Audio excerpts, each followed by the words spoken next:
Hello everybody, we're winding it down, right? So, about time for another featured emotion, or emotion in focus if you will.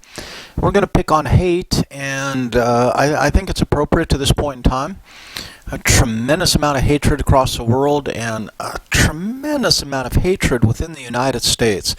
It seems like for many political folks the goal has been divisiveness. And truly dividing the American people to the extent where people are expressing hate towards each other. And what the hell is up with that? What is it for? What purpose does it serve? So on the one hand, as a human being, I'm horrified at the level of hate and the free way in which people express their hate and seem to be jacked up and proud about hating others. What is the purpose? You know, as a human being, I'm horrified. As a psychologist, I'm interested and curious. So thus it is for those of us in psychological sciences. On the one hand, shock may be the immediate consequence, but then you put on your science hat and you go, wow, man, this is strange and curious, right? So anyway, let's take a look at kind of the research and theorizing on hate. And we're going to go back, and you know we're going to go back because it's been our kind of game plan throughout this course. So let us go back to Descartes. Yeah, we're going to go back even further, right? Descartes described hate as an awareness of an object as bad and an urge to withdraw from it. And you know, you can look at any of these definitions and say, well, I'm down, or maybe not so much. Spinoza, it's pain resulting from sadness attributable to an external cause, and this is probably linked to what was Spinoza? Some sadness is the result of the loss of power, right? And you can see how hatred might derive from that. For Aristotle, there's no pain, it's incurable over time, but here Aristotle kind of deviates from Descartes or Spinoza in that a desire to annihilate its object, right? So the object of our hatred is something that we are driven, according to Aristotle, to demolish, so to speak. Hume, it's undefinable because it's irreducible feeling from immediate sensory impressions. And thank you, Hume. That was not really helpful. And Darwin, now what is Darwin going to say? Well, it's a special feeling that lacks facial expression and manifests itself as rage. I don't know that that's entirely useful either. So you can see hatred has really kind of stymied some pretty high-level thinkers, right? So what are you doing, Emily? Besides acting berserk. All right. So hate then, and let's bring up this idea, the term syndrome. And if an emotion can be construed as a multi-component response tendency that unfolds over a relatively short time span, according to Barb Fredrickson and her collaborator Brannigan, the notion of a syndrome, though, is it's multi-component. So, you know, when medical doctors talk about a syndrome, they're usually describing a set of symptoms, a set of consequences that often require a set of treatments. So a syndrome, then, it is beyond perhaps an emotion. It's a term that I think this late in the course we might want to embrace in certain contexts. Then hate then may be well construed as a syndrome, and there's both episodic and dispositional elements that are likely for hate to be cultivated.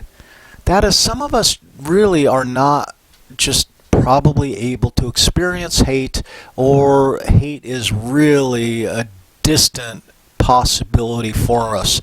The potential for hate in many of us would probably be very difficult to actualize, I guess, if we want to use kind of that Aristotle terminology, right?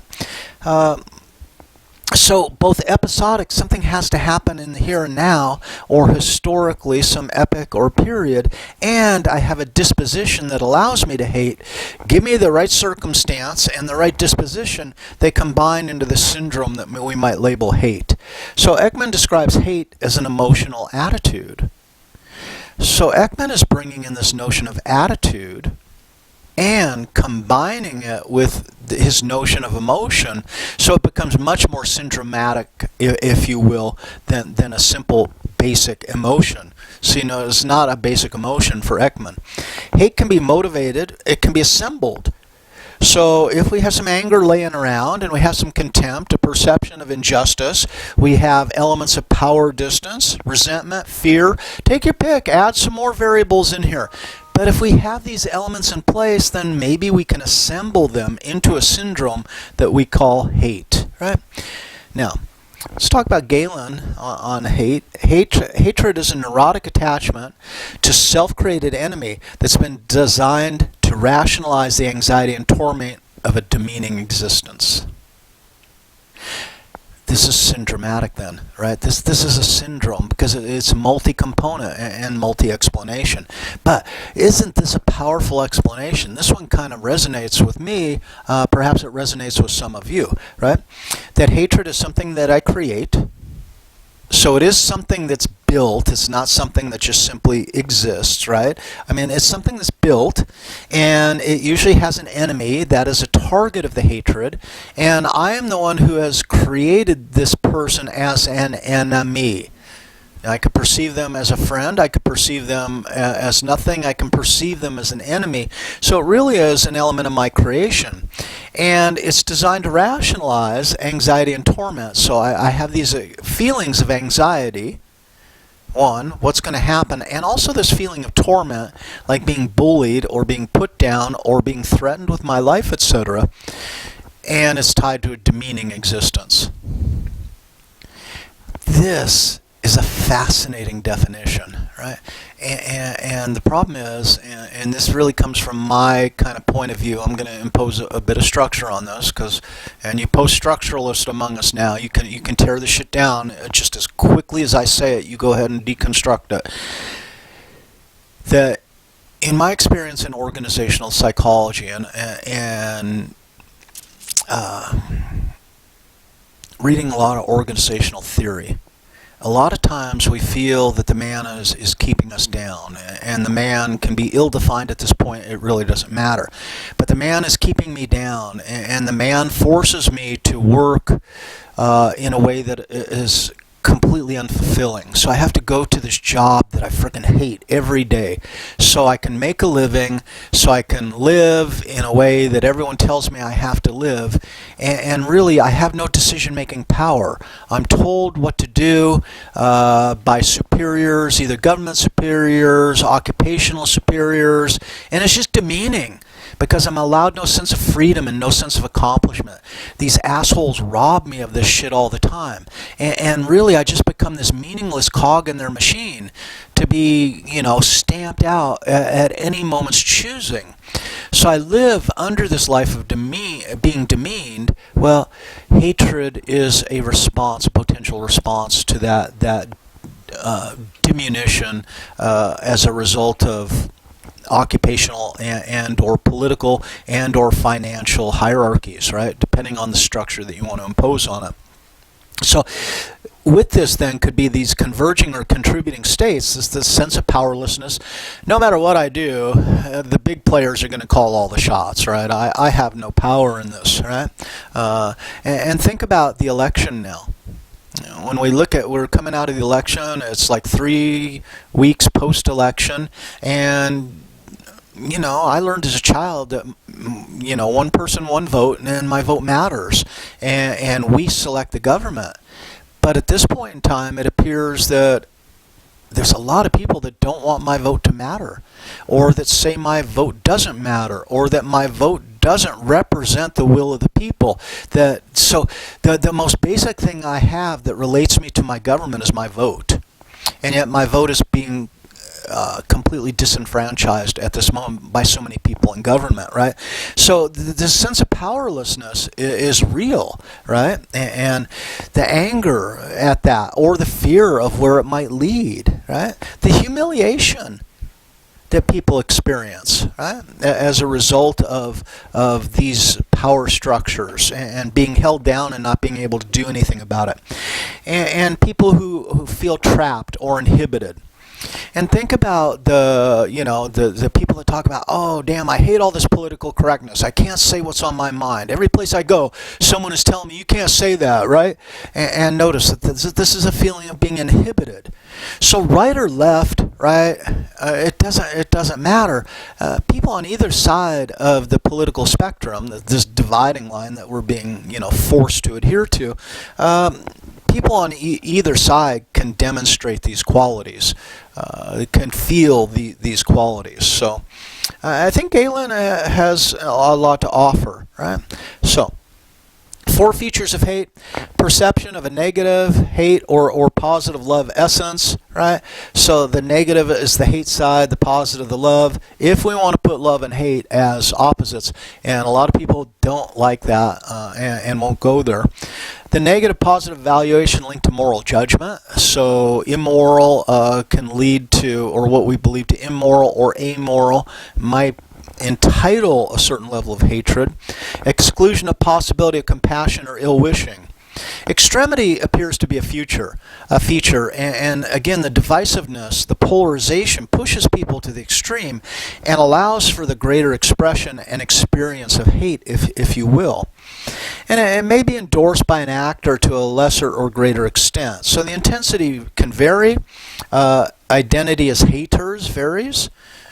And notice people on either side of the political spectrum are more than willing to label people on the opposite side haters, right? And that term is used quite often. The level of preoccupation is an interesting component of hate. To what extent? This is going to sound stupid. Is it a passing hate? I mean, is it a minor hate? Or is it a hatred that preoccupies someone's attention to a great extent, right? And think about preoccupation. When you think about Kyle Rittenhouse, who is in a different state, gets a firearm, goes to a protest, and then actually participates there with the intent of shooting protesters at a distance with a rifle. I'm going to offer, for better or for worse, whatever you think, that Rittenhouse was very preoccupied with his thinking on this matter. This was not a passing fancy for Rittenhouse. This was not something he said, oh man, that would be weird to do that shit. Right? Now, this is something that took planning, it took preparation, and required a great deal of preoccupation. Yeah. And notice that this is how hatred is often cultivated. We have to work on it for a while to work ourselves up to a hatred. And its reaction to one's hatred is positive or negative, or perhaps justified or unjustified. So let's look at a cognitive and interpersonal style, right? We have then the beliefs and assumptions, right, that someone carries. So this is kind of the chronic dispositional aspect. And this is stuff that's learned over time and can be transmitted by culture, transmitted by families, transmitted by communities. And then we have external events, right? And these can be thought maybe as activating or triggering events, right? And then what happens is, all this then becomes stored and represents non-conscious processing in terms of automatic thoughts. Now we think that moods derive, and remember definitionally that moods we often can't source out why I'm in a bad mood, right? So this mood is often the result of automatic thoughts, that is non-conscious. But then the mood biases our perception, and it also biases our recall. It also biases our storage and encoding of memories, right? Which then lead to the automatic thoughts. And then what happens over here? Well, automatic thoughts also then influence interpersonal behavior and the response of others. So this is kind of this internalized mechanism, this cognitive and personal style. You can see how someone becomes predisposed to hatred over time as they potentially move through this cycle. Now the predisposition could be towards love or some other emotion as well. Right? So sequence of events, let's talk about then in an episode of marital violence. Right? So let us take a look. The wife is critical. And the interpretation then may be, and notice, this is where hatred often comes out of, the hatred syndrome comes out of being in a one-down position, feeling powerless, feeling like you're being derogated, feeling worthless, which are, so self-protective we might want to strike back, right? The wife's critical, and he says, she thinks I'm a nobody. So he starts running this narrative. But notice, this is, in fact, generated by these automatic thoughts, beliefs, assumptions, and the external event is the criticism, right? So she thinks I'm a nobody. And this results then in this distressed feeling of feeling belittled, weak, hurt. And to the extent I'm not willing to be belittled, weak, or hurt, then it probably requires a reaction, a response, right? So the secondary interpretation now. So his action as a result of being criticized, being attacked, so to speak, and he feels he's being attacked, right? He hits her. Now, the permission giving, well, because once you hit, you say, well, should I have hit? And of course I should hit because she deserves it, because she thinks I'm a nobody, right? And the hostile impulse then is anger and urge to punish her because she deserves it, right? So I'm going backwards here, but you get the idea. So the secondary interpretation of victimization, etc.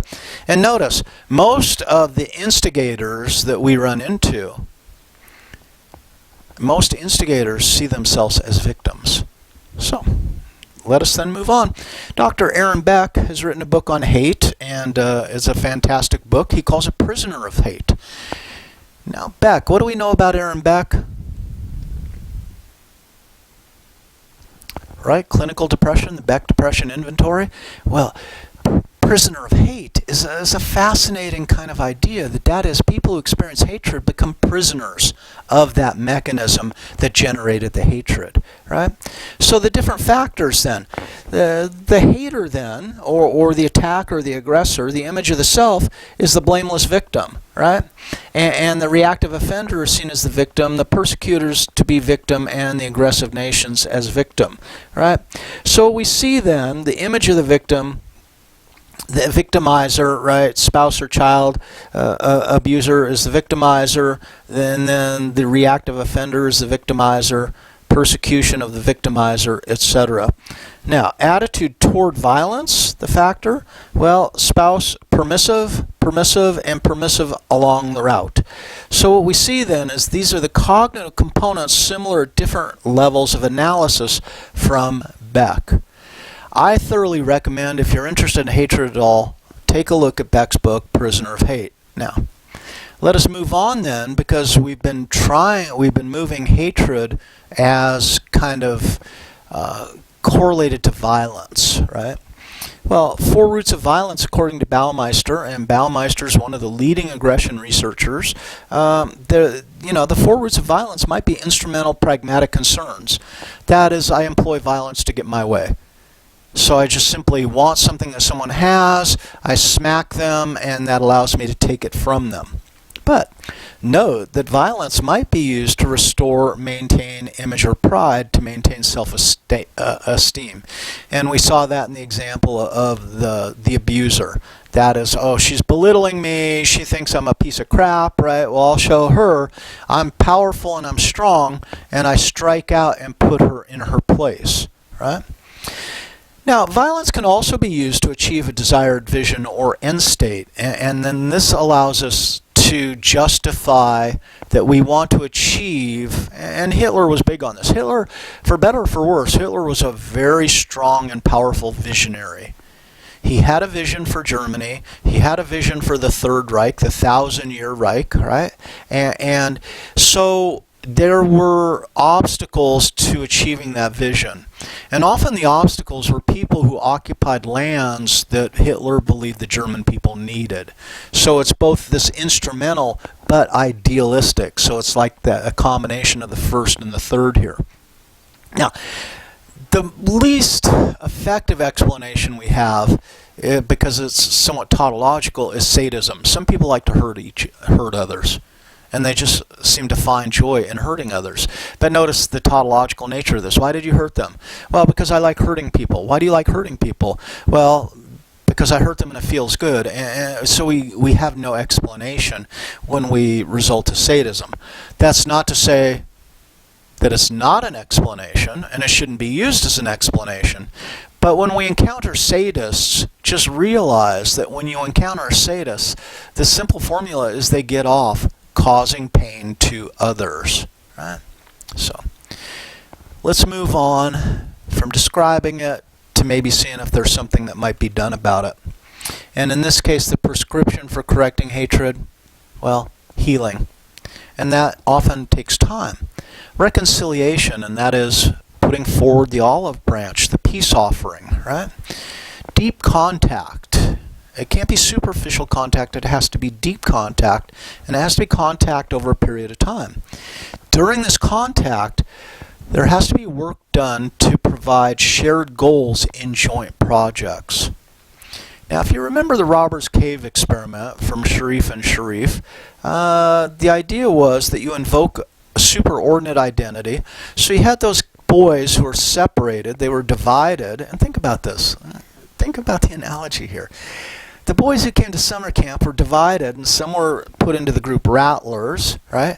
And the other were put into the group Eagles. And then Sharif and Sharif, the researchers, created competition that polarized the groups and increased their divisiveness, right? Now, we might argue that that's not ethical in this day and age to do that type of field study, but that being said, it was done, so what can we learn from it? And what we see is they brought successfully the campers back together by creating problems that could only be solved by both groups, working in collaboration. So instead of being an eagle or a rattler at this given time, what we have is we have a problem that faces both groups, and it pushes the identity up to the level of we're campers. So the divisiveness is kind of taken off the table. The polarization then becomes moot, and the need to work together to solve the problems. So working for shared goals in joint projects, right? And that is to believe that cooperation will facilitate this. Got to understand the roots of the violence and the hostility. Where did this come from? And note that it also works in creating hatred is providing a historical context or reason to justify the hatred. What we have to do then is, if we want to eliminate the effects of hatred, is we have to go backward and we have to look at what that was and how it worked to motivate people to hate others. Upon doing this historical analysis, what we then need to do is create a shared history that is acceptable to both parties. And this, with the Hutus and the Tutsis in Rwanda, became a core issue. How do we create a narrative, a historical narrative, that will be accepted by both groups?